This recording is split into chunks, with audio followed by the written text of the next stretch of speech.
Develop these 5 abilities as part of your personal development quest. I call them the 5 abilities. Here's the first one. Develop the ability to absorb. The ability to soak it up like you're doing today. Be like a sponge. Don't miss anything. And not just the words. It's true, don't miss the words, but don't miss the atmosphere. Don't miss the color. Don't miss the scenario. Don't miss what's going on. Most people are just trying to get through the day.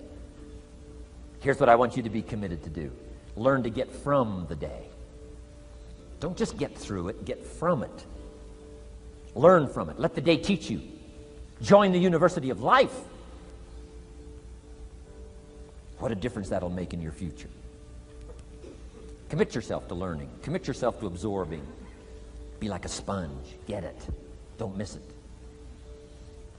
I've got a personal friend of mine who's so gifted in this area. I think he has soaked up and remembers everything that's ever happened to him. He can tell you as a teenager where he was and what he did and what he said and what she said and how they felt and the color of the sky and what was going on that day. And the reason is because he gets it. He gets it. He gets it. I'm telling you, it's more exciting to have him go to Acapulco, come back and tell you about it, than it is to go yourself. He's unbelievable. He's got this extraordinary gift. And why is it? When he's there, he doesn't miss anything. Here's a good phrase for you to jot down. Wherever you are, be there. Be there to absorb it up. Be there to soak it up. Take a picture if you can. But take pictures of your mind. Let your soul and heart take pictures. Get it. Capture it. Absorb it. That's such an important ability to develop. The ability to get it. Don't miss it. Don't be casual in getting it. Key phrase. Casualness leads to casualties.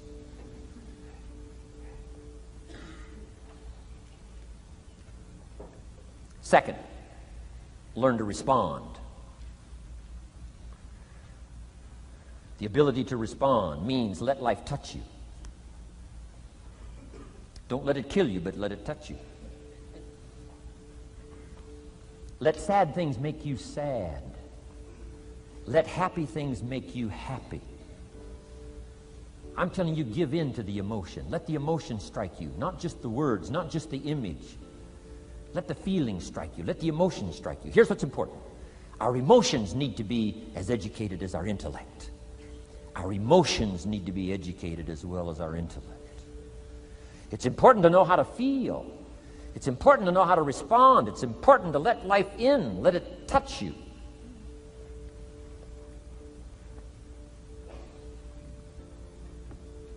I'm the greatest guy in the world to take to the movies. I get into a good movie. I want a good movie. Make me laugh, make me cry, scare me to death, teach me something, take me high, take me low. Just don't leave me as I was when I came in. Touch me, do something to me. Wow. I picked up the newspaper in Australia. The advertisement says, see Dr. Zhivago on the big screen. I said, my gosh, I got to go see it on the big screen. I'd seen it, 2 or 3 times before, but the big screen, I love the old theaters, right? The balconies and the chandeliers and the draperies and all the stuff, the big screen.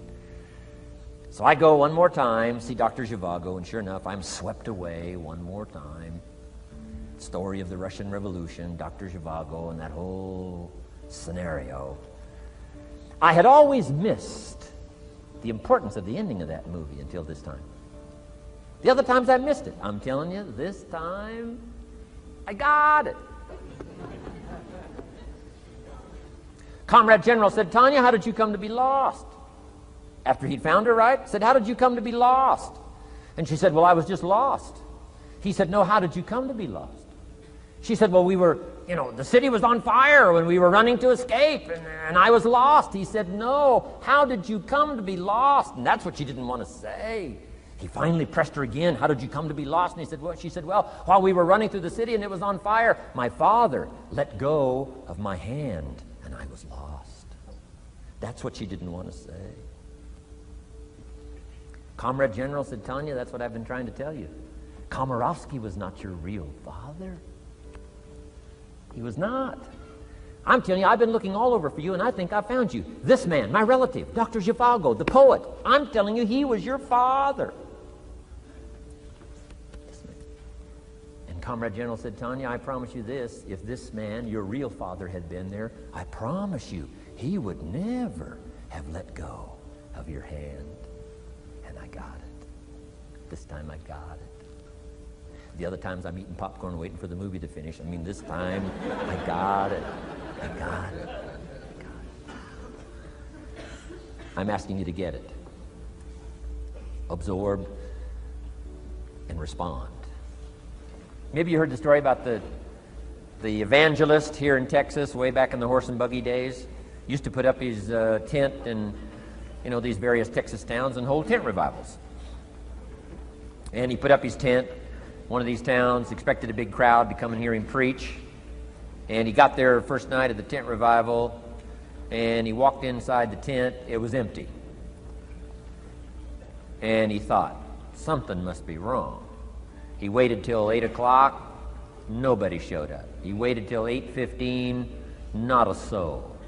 Finally, 8:30.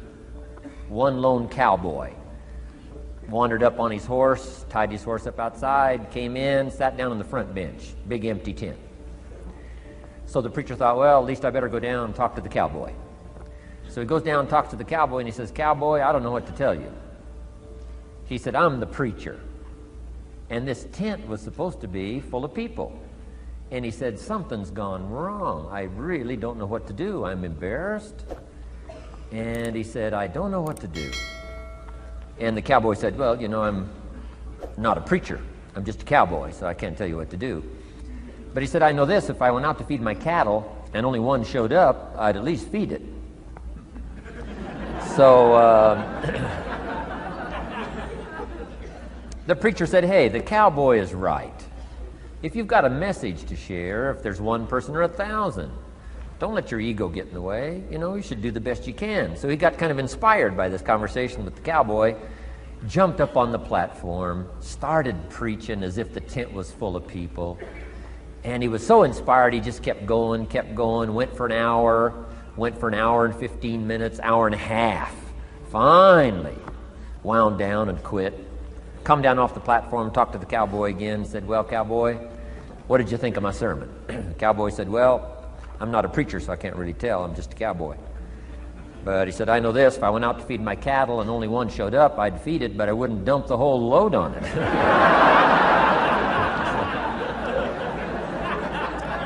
So, if it seems like we're dumping the whole load here today, I guess we really are. But you guys are working hard. Does anybody have 4 pages of notes? Oh, wonderful, wonderful. My job, I'm getting it done. Wonderful. We should give a prize one of these days for the most notes. Fantastic.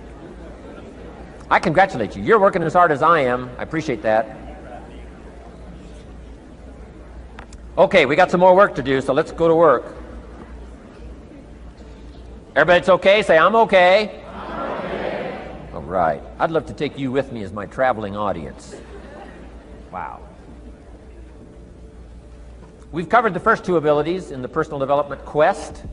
One is the ability to absorb. Don't miss anything. Pay attention. Good watchword for the 90s. Pay attention. Things are moving so fast these days. You got to pay attention. Pick it up. Soak up the colors. Soak up the sounds. Soak up what's going on. Second, respond. Let life touch you. Let the emotions affect you as well as the sights. Now here's the third ability. Develop the ability to reflect. Reflect means go back over. Study it again. Go back over these notes that you're taking today. Go back through the cassettes one more time. Read the text one more time. But there's more to it than that. Go back over your day. I call it run the tapes again, so that the day locks in firmly. Here's some good times to reflect. 1, at the end of the day. Take a few minutes at the end of the day. Go back over the day. Who'd you see and what'd they say and what happened? How'd you feel? What went on?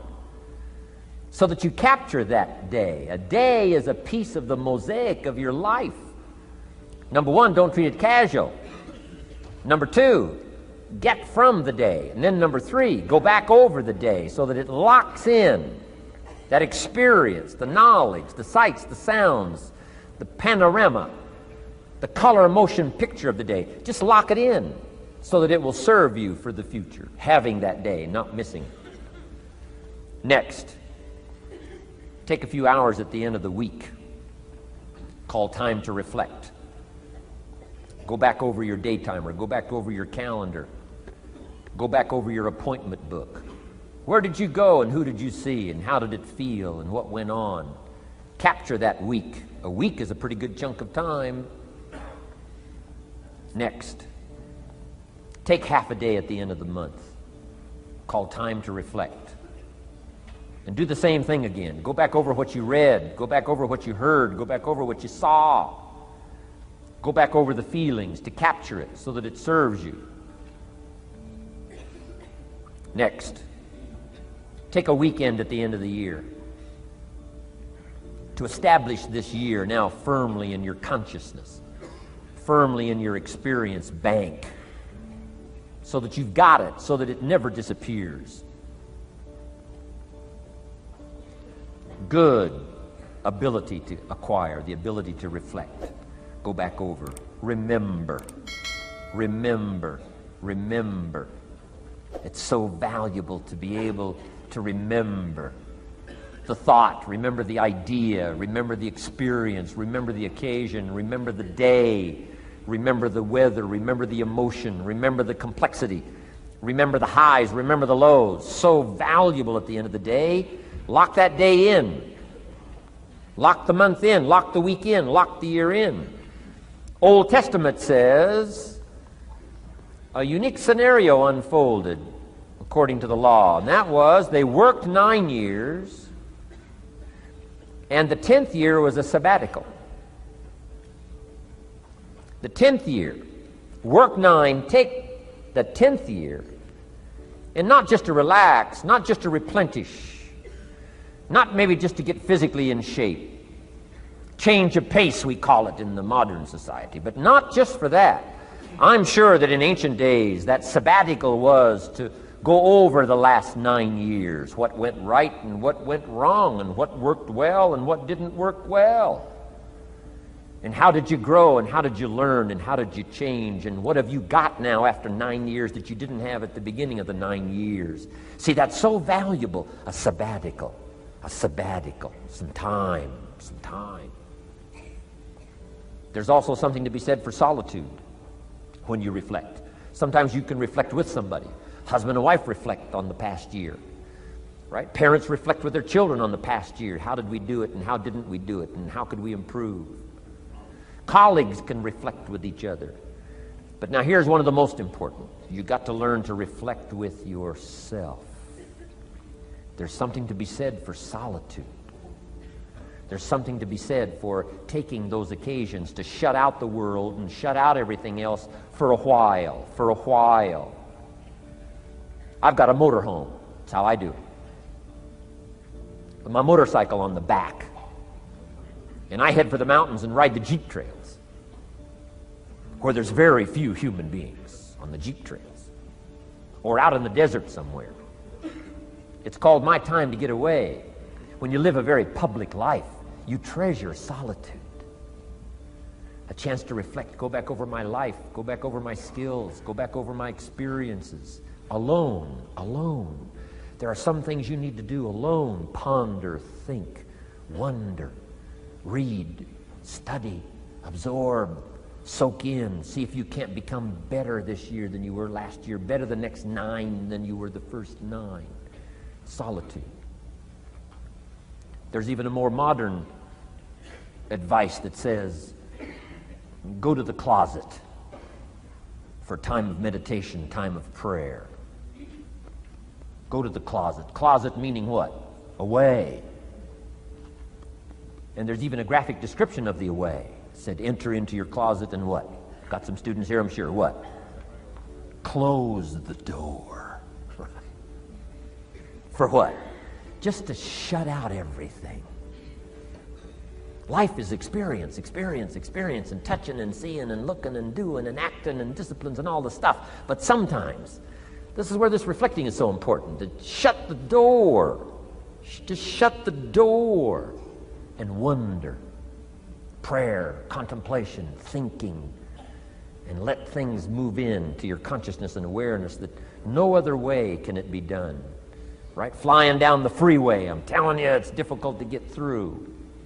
So many things to do, it's difficult to get through. But times of solitude, times to reflect. So this is so valuable, learn to reflect. Now here's why it's important to reflect. To make the past more valuable to serve you for the future. Here's what's really powerful, learning to gather up the past and invest it in the future. Gather up today and invest it in tomorrow. Gather up this week and invest it in the next week. Gather up this year and invest it in the next year. See, that's so powerful, rather than just hanging on one more year, hanging in there, seeing what's going to happen. Learn, study. This is part of the personal development quest. Becoming better than you are, more valuable than you are, not just in terms of economics, in terms of motherhood, in terms of fatherhood, in terms of being a better brother, a better colleague, making a better contribution to the family, to society, to the community, to the church, to the office, to the commitment, to the partnership. Doesn't matter what it is that has value. Work on yourself, then you bring more value to the partnership, to the marriage, to the franchise, to the corporation, to the enterprise, to the community, to the nation. Self-development, personal development. The best contribution you can make to someone else is self-development, not self-sacrifice. Self-sacrifice only earns contempt. Self-development earns respect. Pity the mother who says, I'm just going to give up my life for my children. Self-sacrifice is not noble. Self-investment is noble from self-development. If I work on myself and become more valuable, think of what that'll do for our friendship. I used to use the old expression, you take care of me and I'll take care of you. I found out how shallow and short-ended that was. And I changed it to read like this, I'll take care of me for you, if you will please take care of you for me.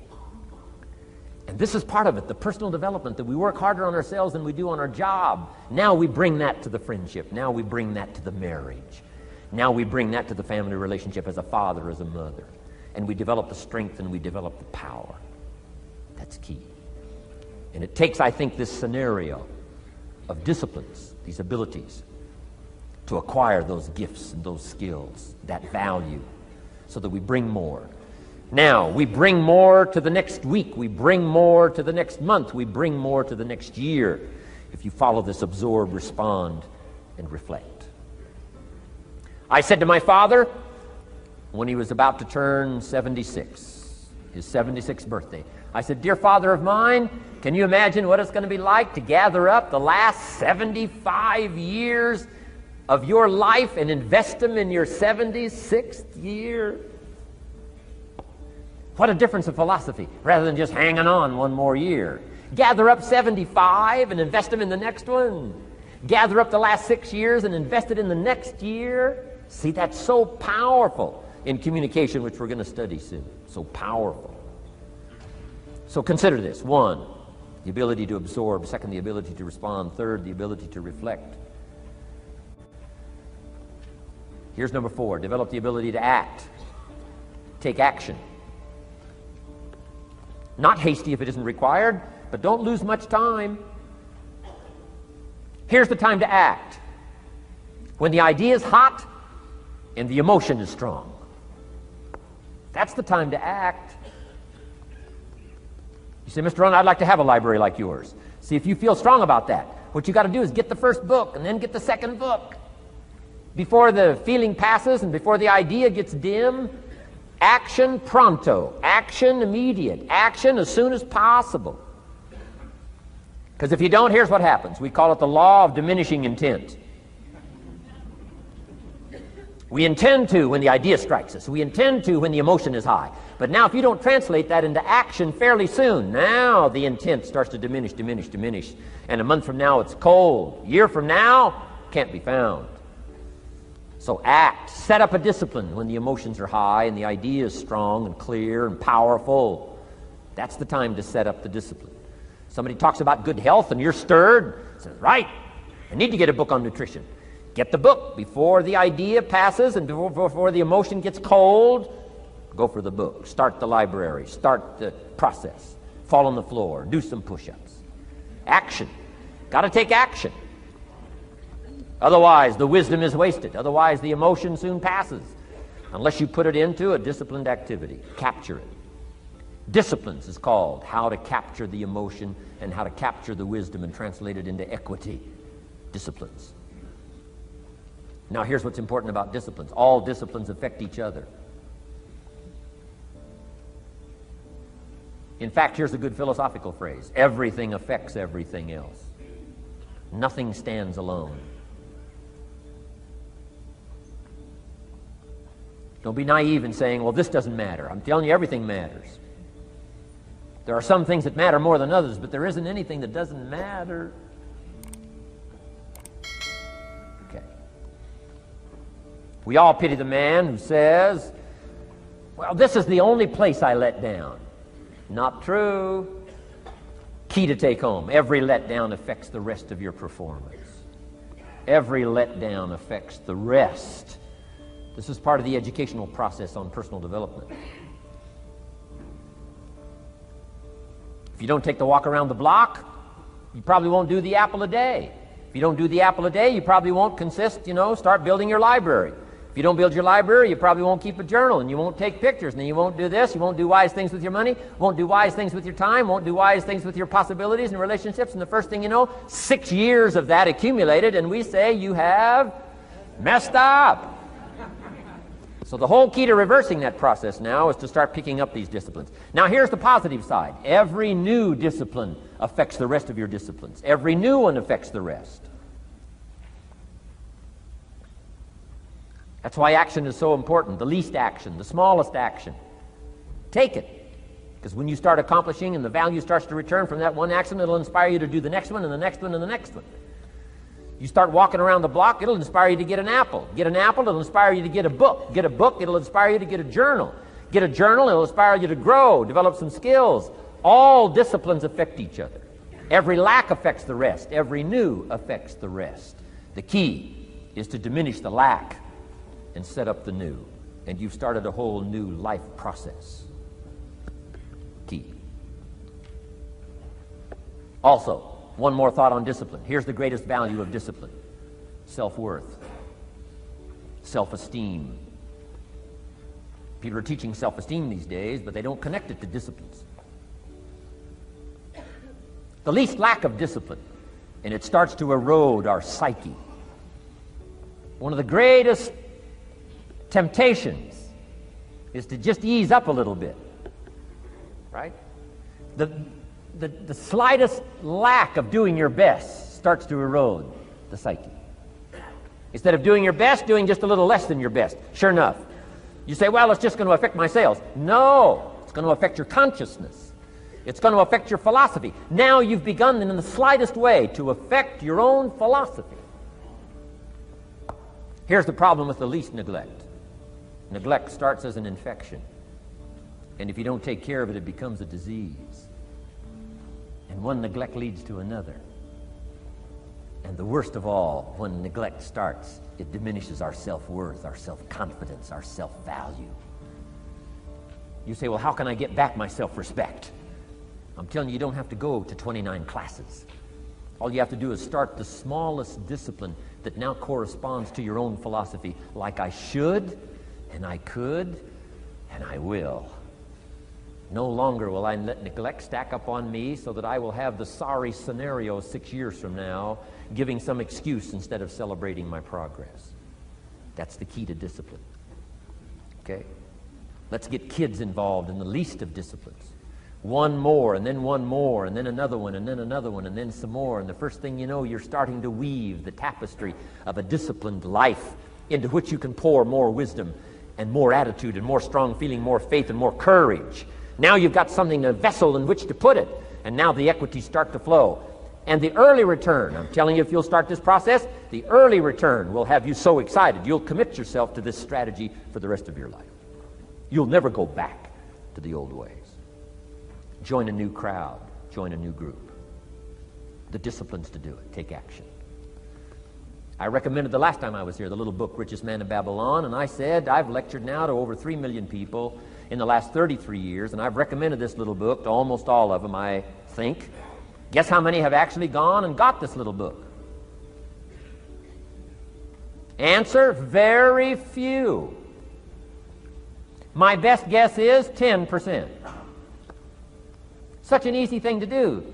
In that last seminar, right, I suggested this little book, number one, is easy to find. Number two, it's easy to buy. The most you can pay for it, $6, $7, $8. You can borrow that from your kids. And number three, it's easy to read. It's in story form. That's why I use it for teenagers, teaching them how to be rich by 40, 35, if you're extra bright, much sooner, if you find a unique opportunity. But if it's easy to find and easy to buy, and if it's easy to read, why wouldn't everybody go get it? We don't know. What do you know? You don't know. I don't know. Nobody knows.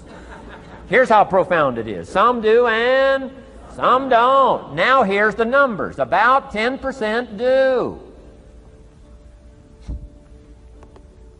90% don't or won't. And we don't know the mystery of that. And I'm telling you, 10 years from now, those numbers will still be the same. 10% will, 90% won't. The numbers don't change. Only the faces change. You're looking at one of the faces. I used to belong to the 90% who couldn't be bothered even if it was easy. Guess how many people have a library card? Wisdom of the world available. Transform your life in any value amount you want. By the way, how much is a library card in Texas? Free. Here's what free is. Easy. I mean, it can't be any easier than free. Somebody says, well, would you bring it by? Well, no. At least you got to go get it. No.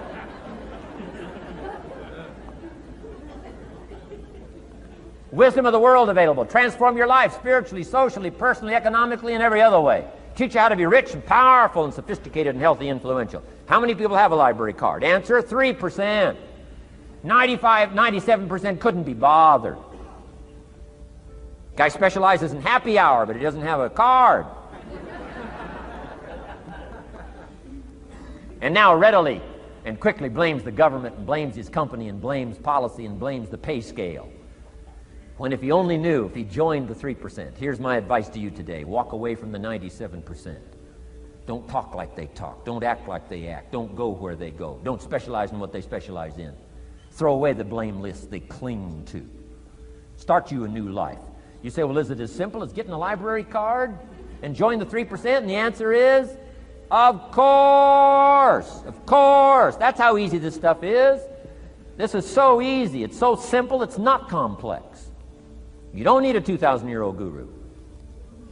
You don't need multi-track affirmations. I'm telling you, don't.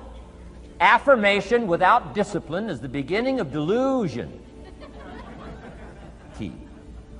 Don't let somebody sweep you into some contrary way to nature itself says, unless you labor. The miracle of the seed and the soil and the seasons and God and all the other stuff that's available, sunshine and rain, that's not available to you by affirmation. It is only available to you by labor. So labor well. Okay. Learn well. Discipline yourself well.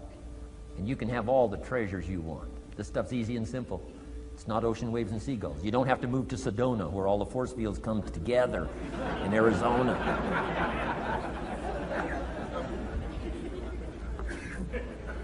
Let's teach our kids the simple ways to transform their health, number one. Their economics, number two. Their ability to communicate, number three.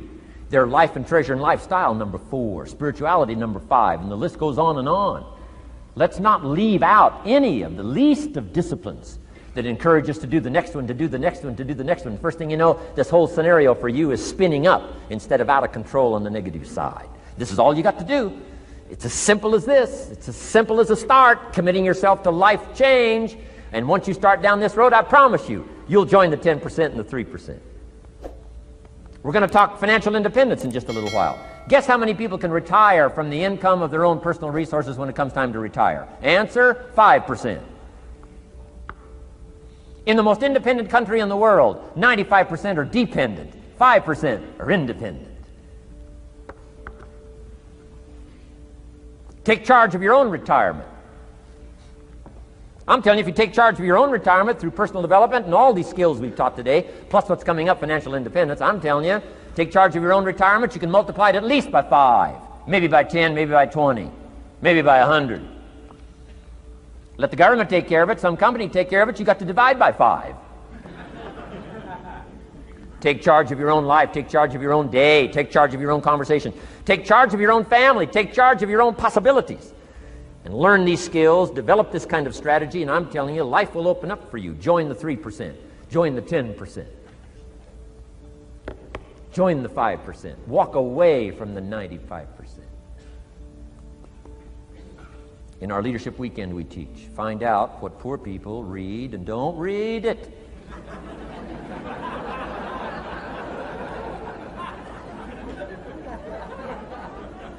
I'm telling you, don't talk like they talk.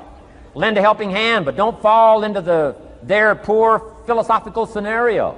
Don't blame what they blame. Don't use the excuses they use. It's called the language of the poor. Switch gears, switch language, switch ideas, switch strategy. Start with the simplest of disciplines. And don't bemean any of these disciplines. The smallest of disciplines starts the process of life change. And if you'll invest in this thing called discipline, you can have whatever you wish. It's called the beginning of a miracle. Now here's the last clue on discipline. Do the best you can. We covered earlier, but here's a good scenario for the do the best you can. I've got a good question for you. Is the best you can do all you can do? And the answer is no. Strangely enough. If we all fell on the floor right now and did as many push-ups as we possibly could, and let's say for some reason you haven't been into push-ups lately, I can't imagine why, but let's say, and let's say the best you can do is 5. And you look up at the rest of us and say, hey, 5 is the best I can do. We can tell by the look on your face that's probably true. 5 is the best you can do. Now, is 5 all you can do? The answer is no. If you rest a little, you can do 5 more. Wow. And if you rest a little, you can do 5 more. And if you rest a little, you can do 15 more. How did we get from 5 to 15? It's a miracle.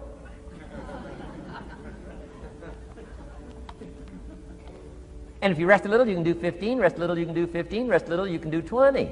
How did you get from 5 to 20? It's a miracle. Did you know you can keep doing that? Do a little more, rest a little, do a little more, rest a little, and finally get up to 50 push-ups? Is it possible to get up to 50 push-ups? Of course. How do you go from 5 to 50? It's a miracle. How do you get a miracle going? Number 1, do what you can. Don't leave out what you can, from writing a letter to your mother in Florida. Start cleaning it all up. 2, doing the push-ups. Go from 5 to 50. It's a miracle. Number 1, do what you can. Number 2, do the best you can. Here's number 3, rest very little.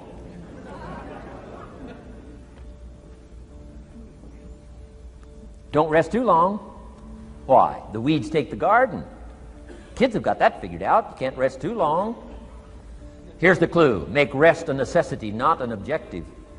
The objective of life is not to rest. The objective of life is to act. Think of more disciplines. Think of more ways and means in which to use your own wisdom and your own philosophy, and use your own attitude, your own faith, your own courage, your own commitment, your own desires, your own excitement. Invest it, invest it, invest it, invest it in discipline so that it's not wasted. The smallest of discipline. Thereby transform your life.